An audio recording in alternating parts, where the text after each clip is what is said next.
Mahaharap sa asunto ang isang rider na nagpaulan ng suntok at sipa sa nanita sa kanyang traffic enforcer sa Alabang, Muntinlupa. Ang nahulikam na pananakit, tinutukan ni Nico Wahe, exclusive. Sunod-sunod na suntok ang pinakawalan ng lalaking ito sa Alabang, Muntinlupa, tanghali kahapon. Sa isa pang video, makikitang traffic enforcer pala ang sinusuntok. Ilang saglit pa, 2 beses nanipa ang lalaki. Sa lakas nito, napaatras ang traffic enforcer na si Joel Fernandez.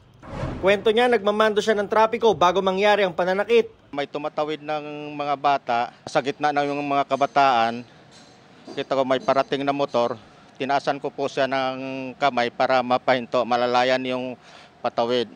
Ang ginawa po niyan, tuloy-tuloy lang po. Hindi ito huminto kahit sinigawan na para makuha ang atensyon. Pero naharang ng iba pang traffic enforcer.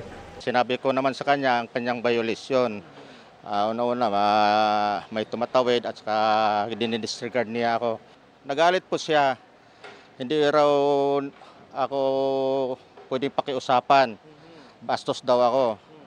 Nung inabot ko sa kanya, minamadali niya yung maibalik yung lisensya niya at saka yung inisyo kong citizen ticket. Pagkabigay ng lisensya at ticket, sinaktan na ang enforcer ng rider. Natamaan ako dito sa may sa suntok po ito. Sunod-sunod po, hindi ko na kayang mailagan, kaya hindi pa rin po siya nakontento. Nagbigay po siya ng sipa, round kick. May tumama sa dibdib ko.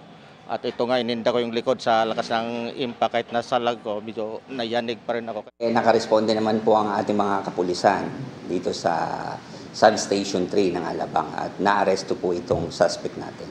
Ano ba yung mga tinatawag na kamote? Nang puntahan ng mayor ng Muntinlupa sa kulungan, nagsisisi na ang rider. Nagmamadali umano siya pauwi ng Quezon City. Naamin ko naman yung pagkakamali ko. Ako yun po, dala lang po ng problema. Kaya po madaling uminit yung ulo ko. Law enforcer yan ay person in authority pagdating sa kalsada. Dapat sumusunod, nag-o-obey. Yung gano'n na nakipagpisikalan pa, we will not tolerate it. Bagamat humingi ng paumanhin sa enforcer, sinampahan pa rin ang reklamong direct assault ng rider. Para sa GMA Integrated News, Nico Wahe, nakatutok, 24 oras.